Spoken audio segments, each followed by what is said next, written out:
Les lèvres de la milliardaire viraient au bleu, et tout le monde restait là à la regarder mourir. Killian lâcha son balai serpillière. Il claqua contre le sol en marbre de la salle de réunion, mais personne ne le regarda. 7 hommes en costume coûteux fixaient leur patronne, allongés immobiles sur le sol, figés comme des statues. L'un d'eux pleurait. Un autre criait dans son téléphone d'une main tremblante. Michaela Owen, la plus jeune milliardaire d'Afrique de l'Ouest, ne respirait plus. Et Killian, le nettoyeur invisible que personne ne remarquait jamais, était le seul à bouger. Il écarta les cadres et s'agenouilla à côté d'elle. Son cœur battait si fort qu'il l'entendait dans ses oreilles. Il pressa 2 doigts contre son cou, cherchant un pouls. Rien. Pendant 3 mois, Killian avait nettoyé les toilettes dans cette tour de verre étincelante. Il avait poussé son chariot de ménage dans les couloirs pendant que des gens en costumes élégants discutaient de millions, sans jamais regarder son visage. Il était un meuble, une ombre, invisible. Mais en ce moment, il était la seule personne dans cette pièce à savoir quoi faire. Son esprit remonta au cours gratuit de premiers secours au centre communautaire. Il n'y était allé que parce qu'il distribuait du pain après. La voix de l'instructeur résonnait dans sa tête. Quand tout le monde panique, quelqu'un doit agir. Killian inclina la tête de Michaela en arrière, pinça son nez, et souffla dans sa bouche. 1 fois, 2 fois. Puis il entremêla ses doigts et appuya fort sur sa poitrine. 1, 2, 3, 4.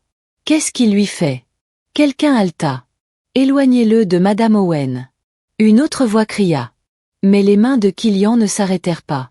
Il compta les compressions à voix haute. La sueur coulait sur ses tempes. Ses bras brûlaient.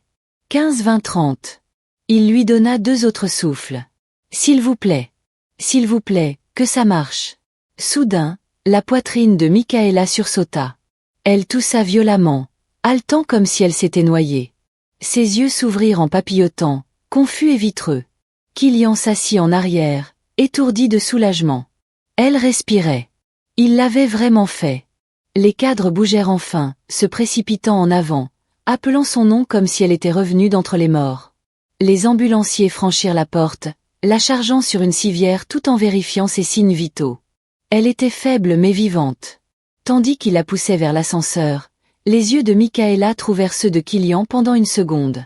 Il crut y voir de la gratitude. Peut-être même de l'émerveillement. Puis elle disparut.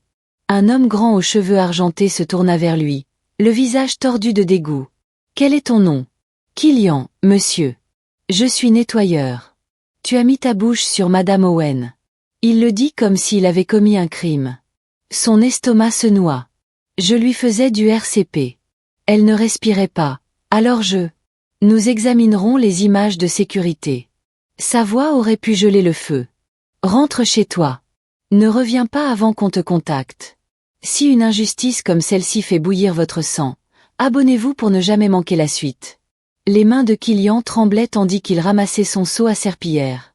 Il voulait expliquer, leur faire comprendre qu'il venait de sauver la vie d'une femme. Mais la façon dont il le regardait, comme s'il était quelque chose de sale sur quoi ils avaient marché, lui serra la gorge. Il prit le bus bondé pour entrer dans son quartier pauvre, où les maisons se serraient comme des dents tordues et où les enfants jouaient au football dans des rues qui inondaient quand il pleuvait. Son jeune frère Elvis était assis dehors leur petite chambre, les genoux contre la poitrine. « Frère Killian, tu es si en retard. J'ai vraiment faim. » Il força un sourire et toucha sa joue. « Laisse-moi nous cuisiner quelque chose. » Cette nuit-là, il prépara du riz et du ragoût avec le dernier de leur argent. Elvis parla de son test de maths pendant que Killian repassait la scène de la salle de réunion dans sa tête. Les lèvres bleues, les cadres figés, les yeux de Michaela s'ouvrant. Avait-il fait quelque chose de mal? Non. Impossible. Il avait sauvé sa vie. 3 jours passèrent lentement. Aucun appel. Au 4e jour, Killian revint à la tour de verre, espérant que tout avait été réglé. Le garde de sécurité bloqua son chemin. « Tu ne peux pas entrer. »« Mais je travaille ici. Je nettoyais le 20e étage. » Il évita son regard. « Plus maintenant. Les RH disent que tu es licencié. » Avec effet immédiat. Le mot le frappa en pleine poitrine. « Licencié. Pourquoi? Que ai-je fait? Quelque chose à propos d'un comportement inapproprié avec Madame Owen ?» Il haussa les épaules. « Je ne connais pas les détails. Comportement inapproprié. Le sol vacilla sous les pieds de Kilian. Il trébucha jusqu'au bureau des RH, son pouce ballant. La femme derrière le bureau le regarda comme s'il était de la poubelle. Les images de sécurité montrent que tu as embrassé Madame Owen pendant qu'elle était inconsciente. C'est une agression. Tu as de la chance qu'on ne porte pas plainte. Embrasser. La voix de Kilian se brisa. Je faisais du RCP. Elle ne respirait pas. J'ai sauvé sa vie. Nous avons pris notre décision. La femme glissa une enveloppe sur le bureau. Voici ton dernier chèque. La sécurité t'escortera dehors. La plupart des gens ne voient pas l'histoire complète avant qu'il ne soit trop tard. Abonnez-vous avant de manquer la suite. Kilian voulait crier, attraper la femme et la forcer à regarder les images complètes, mais sa voix mourut dans sa gorge. Il n'était qu'un nettoyeur. Qui croirait sa parole contre la leur? Le garde de sécurité le raccompagna dans le hall comme s'il était un criminel. Les gens murmuraient, pointaient du doigt, sortaient leur téléphone. Au soir, l'histoire s'était répandue dans tous les groupes de discussion du bâtiment. Le nettoyeur qui a profité de la milliardaire inconsciente. Le téléphone de Kilian explosa de messages d'autres travailleurs. Certains le croyaient. La plupart non. Il supprima tout et éteignit son téléphone. Quand il rentra chez lui, Elvis regarda son visage strié de larmes et comprit immédiatement. Il lui raconta tout. Ils m'ont viré. Ils pensent que je l'ai attaqué. Mais tu l'as sauvé. La voix d'Elvis tremblait de rage. Tu es un héros. Les héros ne se font pas virer. Elvis. Kilian essuya ses yeux. Les héros ne se font pas traiter de menteurs. La semaine suivante engloutit Kilian tout entier. Il chercha du travail partout, mais les rumeurs s'étaient répandues comme un feu de forêt. Aucune entreprise de nettoyage ne voulait de lui. Leurs petites économies disparurent. Ils passèrent de 2 repas par jour à 1, puis à la moitié d'un. Elvis arrêta de demander de la nourriture. Le stress écrasa Kilian comme un poids sur sa poitrine. Les maux de tête devinrent des fièvres. Les fièvres devinrent quelque chose de plus sombre. Un matin, il ne put lever la tête de son mince matelas. « Frère Kilian, réveille-toi !» Elvis secoua son épaule, sa voix haute de peur. « S'il te plaît, tu dois te réveiller. » Il essaya d'ouvrir les yeux, mais la pièce tourna violemment. « Je vais bien. Juste fatigué. » Mais il n'allait pas bien. Tandis que l'obscurité l'attirait, Kilian se demanda si sauver Michaela Owen avait été la pire erreur de sa vie. Ce qu'il ne sait pas, c'est que la vérité est sur le point de surgir.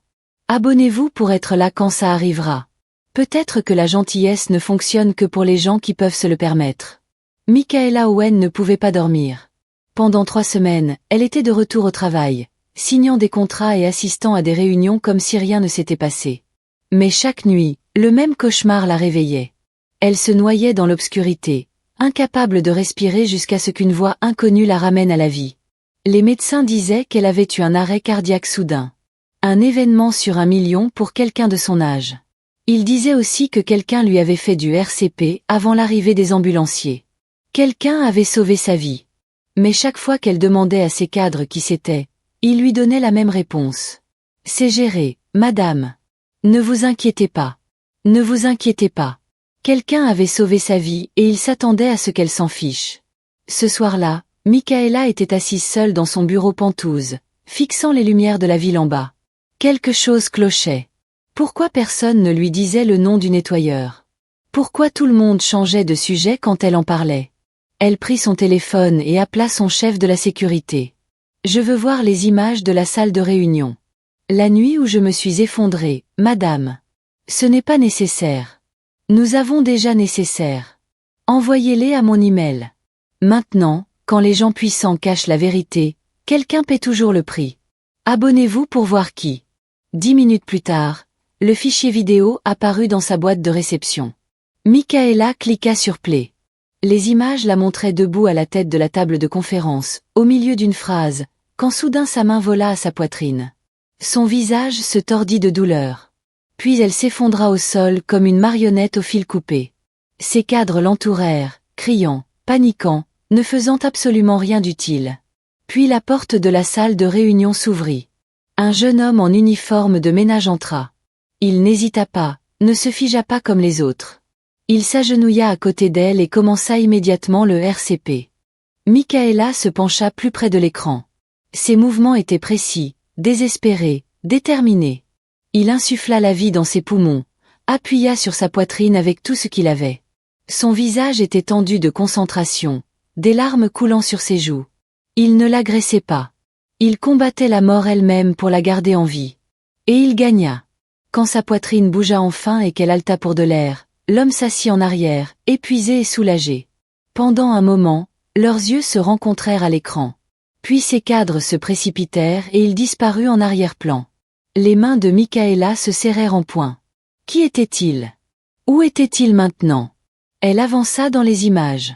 Son sang se glaça quand elle vit ce qui se passa après le départ des ambulanciers. Son directeur financier aux cheveux argentés, Edmund, attrapa l'homme brutalement par le bras. « Quel est ton nom? »« Killian, monsieur. Je suis nettoyeur. Tu as mis ta bouche sur Madame Owen. » Michaela regarda son propre employé traiter ce héros comme un criminel. La rage brûlait dans sa poitrine. Elle avança rapidement jusqu'aux images du hall du lendemain. Le voilà de nouveau, Killian, escorté hors du bâtiment par la sécurité comme s'il avait volé quelque chose. Michaela claqua son ordinateur portable et attrapa son téléphone. « Edmund, venez à mon bureau tout de suite. » 15 minutes plus tard, son directeur financier se tenait devant son bureau, l'air nerveux. « Madame, il est presque minuit. Quelque chose ne va pas? Parlez-moi du nettoyeur qui a sauvé ma vie. » Le visage d'Edmund pâlit. « Madame, nous avons géré cette situation de manière appropriée. Il a violé le protocole en violant le protocole. » La voix de Michaela était dangereusement calme. « Il a sauvé ma vie pendant que vous restiez tous là comme des décorations. Où est-il maintenant? Nous avons mis fin à son emploi. Les apparences étaient mauvaises, madame. Si le mot se répandait qu'un nettoyeur avait posé ses mains sur vous pendant que vous étiez inconsciente, sortez, madame. Sortez de mon bureau avant que j'oublie que vous travaillez pour moi depuis 10 ans. Les gens les plus proches de vous ne sont pas toujours de votre côté. Abonnez-vous pour ne jamais manquer la vérité. » Edmund partit rapidement. Michaela appela immédiatement son assistant personnel. « J'ai besoin que vous trouviez quelqu'un. Son nom est Killian. Il travaillait comme nettoyeur ici il y a 3 semaines. Découvrez où il vit. Découvrez tout. » Cela prit 2 jours. Quand son assistant lui remit enfin l'adresse, l'estomac de Michaela se noua. L'un des quartiers les plus pauvres de la ville. L'homme qui avait sauvé sa vie vivait dans la pauvreté pendant qu'elle dormait dans un pantouse. Elle n'envoya pas de chauffeur. Elle y alla elle-même. Le quartier était un monde à part de ses tours de verre et de ses voitures de luxe. Des rues étroites, des bâtiments en ruine, des enfants jouant dans de l'eau sale. Les gens fixaient sa Mercedes comme si elle était tombée du ciel. Michaela trouva l'adresse, une petite chambre dans un complexe où 6 familles partageaient une salle de bain. Elle frappa à la porte en bois. Un jeune garçon répondit. Ses yeux s'écarquillèrent. « Vous êtes Michaela Owen de la télé. Je cherche Killian. Vit-il ici ?» Le visage du garçon s'effondra. Il est à l'intérieur, mais il est vraiment malade. Il ne se réveille pas. Le cœur de Michaela s'arrêta. Que veux-tu dire par il ne se réveille pas? Il est alité depuis des jours. Je ne sais pas quoi faire. J'ai utilisé tout notre argent pour acheter des médicaments, mais ça ne marche pas. La voix du garçon se brisa. Je pense qu'il est en train de mourir. Michaela le poussa pour entrer dans la petite chambre. Elle était à peine plus grande que son dressing. Dans le coin, sur un mince matelas au sol, gisait Killian. Il ne ressemblait en rien à l'homme fort de la vidéo. Son visage était émacié. Sa peau brûlait de fièvre. Sa respiration était superficielle et laborieuse. Depuis combien de temps est-il comme ça? Demanda Michaela. 5 jours. Le garçon essuya ses larmes. Ça a commencé après qu'il a été viré. Il n'a pas pu trouver de travail. Nous avons manqué de nourriture. Il est devenu si stressé et triste, puis il s'est effondré. La culpabilité frappa Michaela comme une vague. Pendant qu'elle allait à des dîners chics et signait des contrats de millions de dollars, l'homme qui avait sauvé sa vie avait faim et souffrait à cause de la cruauté de ses employés. Parce qu'elle n'avait pas posé les bonnes questions. Parfois, les gens qui nous sauvent ont aussi besoin d'être sauvés. Abonnez-vous avant de manquer la suite. Appelez une ambulance, ordonna Michaela en sortant son téléphone. Nous ne pouvons pas nous le permettre. Je paie pour tout. Appelez-les maintenant. 20 minutes plus tard, les ambulanciers portèrent Kilian sur une civière. Les voisins se rassemblèrent, murmurant et pointant du doigt. Michaela s'en fichait. Elle voyagea avec lui dans l'ambulance, tenant sa main brûlante. « Tu as sauvé ma vie », murmura-t-elle. « Maintenant, laisse-moi sauver la tienne. » À l'hôpital privé, les meilleurs médecins l'examinèrent. Malnutrition sévère, épuisement, maladie induite par le stress. Ils le mirent sous perfusion et médicaments.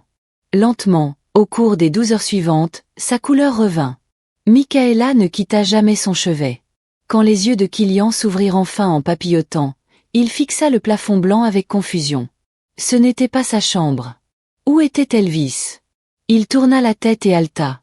Michaela Owen était assise sur une chaise à côté de son lit, l'air épuisé et inquiète. « Tu es réveillée. » Le soulagement inonda son visage. « Dieu merci. »« Quoi? Que fais-tu ici ?» Sa voix était. « J'ai regardé les images de sécurité. » Tout. Ses yeux étaient rouges. « Je sais ce que tu as fait pour moi. Je sais ce qu'ils t'ont fait. Et je suis tellement, tellement désolée. » Les larmes remplirent les yeux de Kilian. « Tu me crois? Je ne te crois pas seulement. Je sais que tu as sauvé ma vie pendant que tout le monde était figé. Tu es la personne la plus courageuse que j'ai jamais rencontrée. » Elle se pencha en avant et je vais arranger ça. Je te le promets. Mon frère, où est Elvis? Il est dans la salle d'attente. Je vais le faire entrer. Michaela se leva puis s'arrêta.